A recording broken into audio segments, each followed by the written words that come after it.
Welcome to another deep dive. Today we are looking at a global software deployment that was basically nearly brought to its knees by a single invisible text character. Yeah, which is, the exact kind of thing that keeps developers awake at 3 in the morning. Oh, absolutely. I mean, for you listening, if you've ever pushed a software update and then just watched your entire localized user interface turn into this garbled mess of question marks, you know exactly the kind of panic we're talking about. Right, staring at a screen trying to figure out why the code looks perfect, but the actual execution is just fundamentally broken.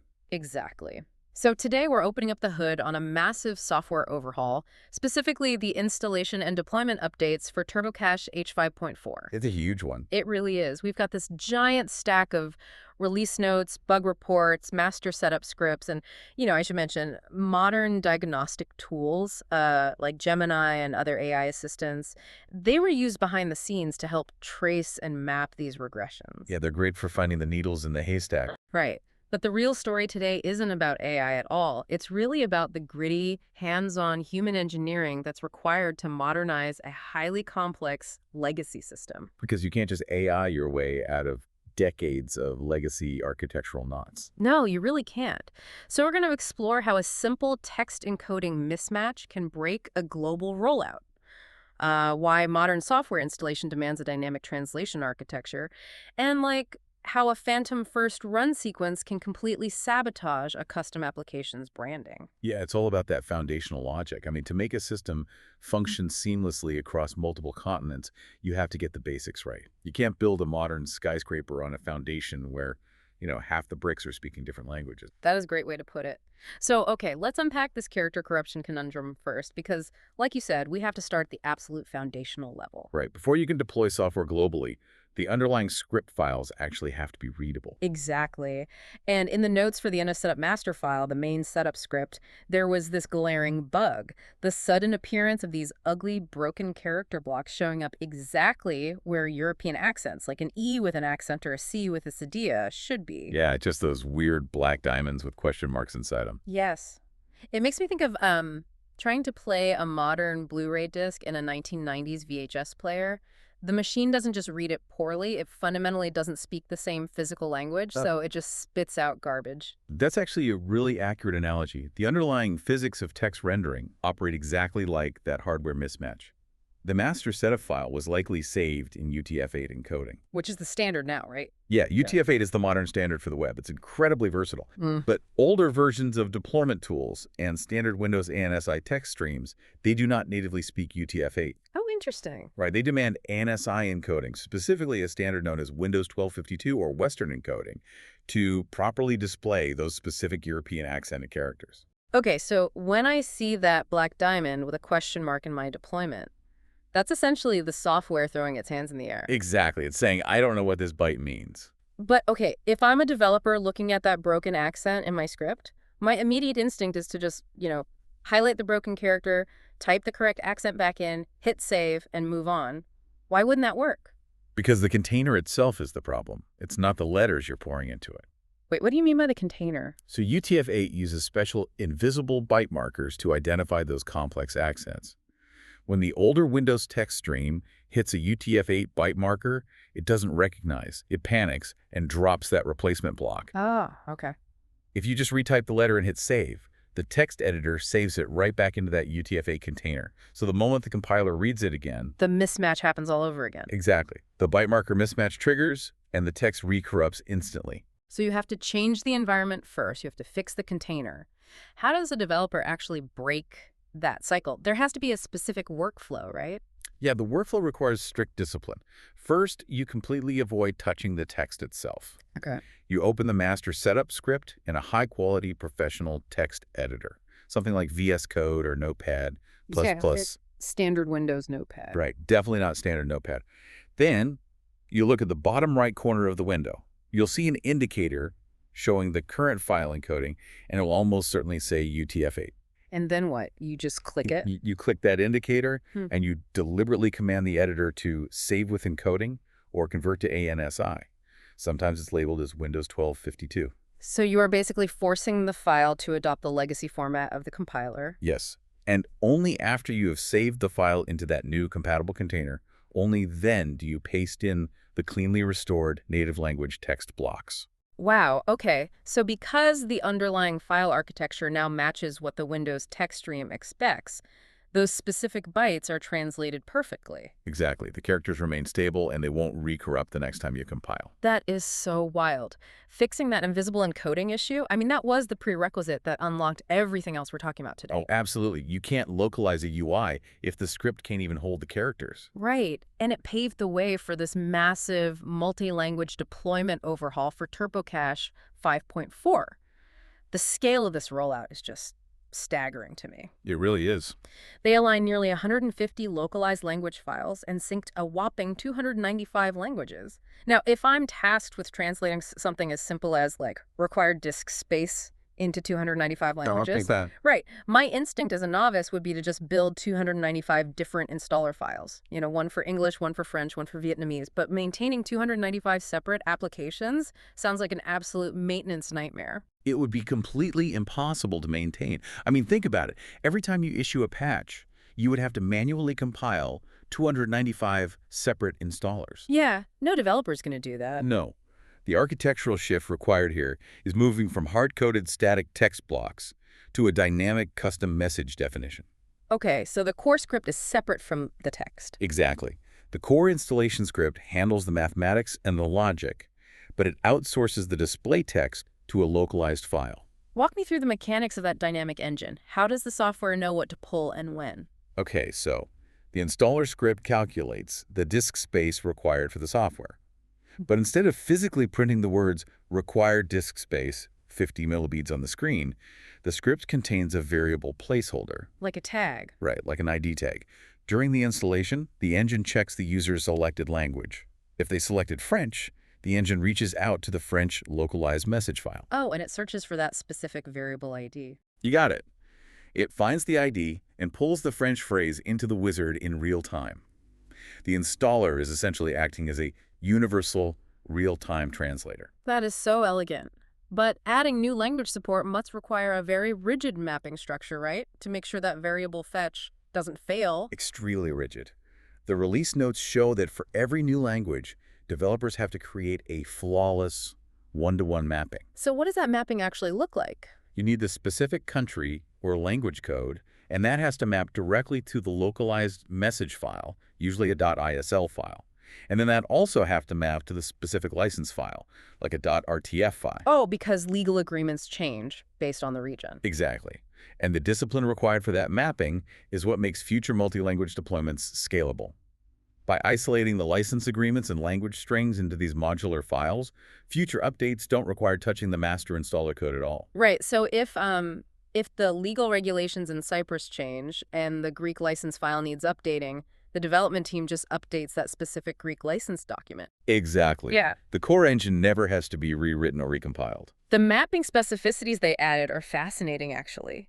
Looking at the notes, they mapped Vietnam to the Vietnamese message and license files.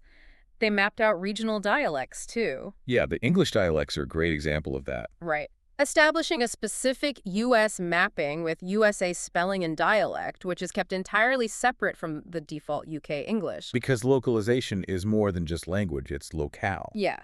And they even mapped Arua, which is Arabic UAE, which brings in right-to-left text support.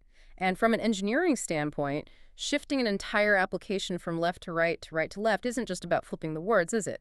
I mean, it flips the entire visual geometry of the application. Oh, the technical hurdle of right-to-left support is immense. Yeah. It's notoriously difficult. You aren't just telling the software to read the characters backwards. Right. The dynamic engine has to instruct the operating system to mirror the entire user interface. Oh, wow. So everything flips. Everything. Scroll bars jump from the right side of the screen to the left. Checkboxes move to the opposite side of their labels. The memory mapping for screen coordinates literally inverts. That sounds incredibly fragile. It is. Integrating that into a legacy deployment architecture without completely breaking the layout is a massive technical victory. Okay, so we have this beautifully robust, dynamic architecture on the back end, but what happens when the user is actually clicking through the installation wizard? That's where the rubber meets the road. Exactly. The release notes highlight some specific architectural changes to the component and task wizard settings in the master script. And a lot of these updates, they really seem to be focused on user psychology and clarity. Clarity is the ultimate goal of any deployment wizard. I Mhm. mean, if the user doesn't understand what they are agreeing to, they will either abandon the installation entirely or they'll configure it incorrectly. Which just leads to an avalanche of support tickets down the line. Yep, exactly. So here's a perfect example of that. They changed the installation label for the database infrastructure. It used to say, quote, install local single-user Firebird Database. And they changed it to install local single-user Firebird Database components. Just adding that one word. Right. Adding that single word components was marked as a critical fix. To me, that sounds like clarifying that you're installing the plumbing, not buying the water. I love that analogy. It captures the exact source of the user confusion. Without the word components, the term Firebird Database sounded to a novice user like they were installing a generic financial template. Oh, like an empty set of books to put their accounting data into. Right. But by adding components, the installer explicitly signals that this is just the local background infrastructure. It separates the back-end engine from the user's actual financial data. That makes total sense. Now, there was another alignment issue they fixed regarding a tool called FlameRobin. The installer's wizard text was telling users they were installing version 0.90, but the actual physical setup file cached inside the apps folder was version 0.9.3. Yeah. That discrepancy is a classic legacy software disconnect. How does that even happen? Well, over years of updates, developers just drop new executable files into the source folders, but they completely forget to update the hard-coded text in the installation wizard. So the label in the box doesn't match the product inside. Exactly. Fixing that version alignment ensures the user actually knows what they're installing. Furthermore, they expanded the wizard's dynamic capabilities significantly with some new toggles. Yeah, I saw they added a brand new, fully translatable alternative font settings toggle. I was wondering about that. If the dynamic engine is already pulling the correct native language strings, why would the user need a manual toggle for alternative fonts during the setup? Because standard Western fonts do not always contain the correct typographic instructions for complex scripts. What do you mean by typographic instructions? So when you are deploying software globally, a standard font might technically render a localized Asian or Middle Eastern character, but the spacing might be completely compressed. Oh, or like the vertical scaling might be illegible. Exactly.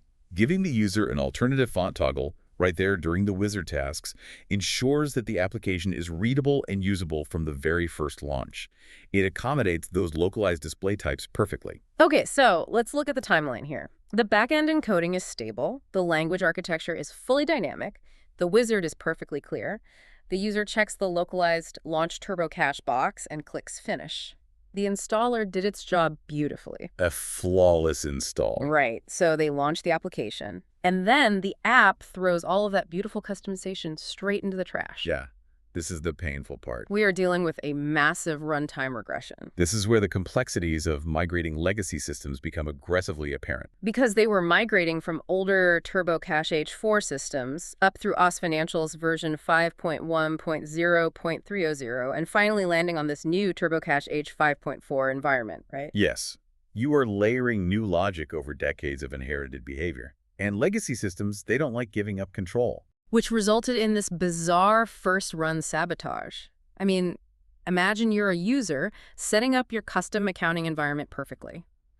But upon the very first launch, the program overwrites its own branding with OS Financial's 5.1.0.300 defaults. Your custom identity icons just vanish. And much worse for international users, the regional address format for all your financial documents reverts to a Dutch layout. The stakes there are incredibly high for the user. I can imagine. Instead of the international or Anglo standard, which maps out as address 1, address 2, address 3, and then the postal code, Right. the system suddenly forces a Dutch layout, which is address 1, postal code, address 2, address 3. Which is a huge problem. If you are trying to print automated invoices or mail physical statements, swapping the postal code into the middle of the street address creates total chaos. Your mail is just going to bounce. It's completely useless. So my question is, how does an application just forget its own custom settings the moment it turns on? Well, the underlying mechanism of the regression is that the application wasn't forgetting. It wasn't. No, it was actually following orders perfectly.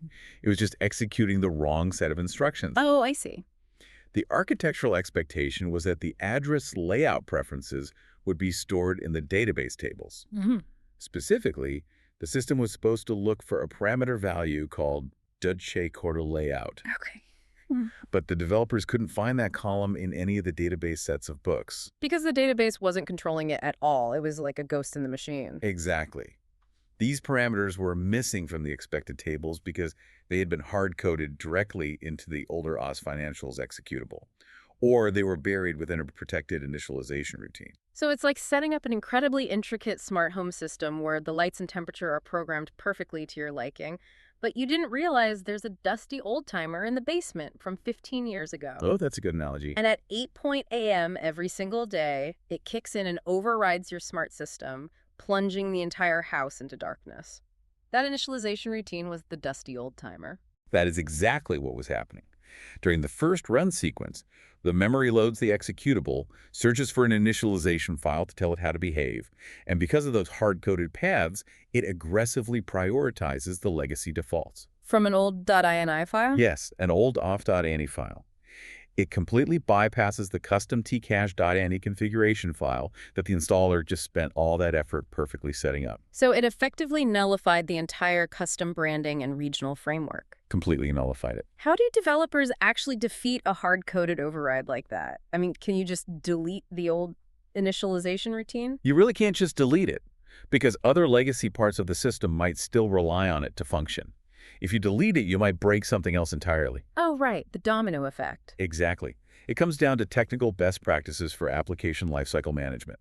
Instead of deleting it, developers must ensure that the startup routines are explicitly reconfigured to force priority. So in the TurboCASH 5.4 update, how did they handle it? They targeted this regression by fencing off the environment. They forced the executable to prioritize the custom configuration file over any legacy fallback files. So they basically intercept the command before the old script can execute. Yes. By enforcing that strict priority, the application correctly references the tcache.ini file right out of the gate. Problem solved. Exactly. It retains the correct identity icons, it preserves the custom branding, and critically, it maintains that vital Anglo standard for address formatting. The application finally respects the environment the installer built for it. Yes, the lifecycle is finally synced. It is so satisfying to see the whole lifecycle come together and function the way it was designed to. I mean, we've traced the entire journey of a global software update today. It's a massive undertaking. It really is. We started all the way down at the foundation, exploring the physics of UTF-8 and ANSI text streams, and that strict workflow required to fix invisible encoding errors just so a single accent could render. Which is wild when you think about it. Right. And then we explored the dynamic engineering of global translation architectures, mapping nearly 300 languages, and understanding the complex UI shifts required for right-to-left licensing files. The geometry flips. Yeah, the geometry flips. Then we looked at the psychology of tweaking installation wizards, just adding the word components to clarify background infrastructure. And finally, we saw how developers enforced lifecycle best practices to defeat hard-coded, phantom legacy routines, preserving vital regional address formats. It's a lot of moving parts. It really reinforces the idea that in software architecture, the smallest overlooked detail, like a single byte marker or a missing table value or an aggressive initialization script, can trigger massive cascading regressions. Absolutely. The interconnectedness of legacy systems guarantees that assumptions will always be punished. That's a great quote. And, it leaves you with something critical to consider about your own digital environment. Yeah.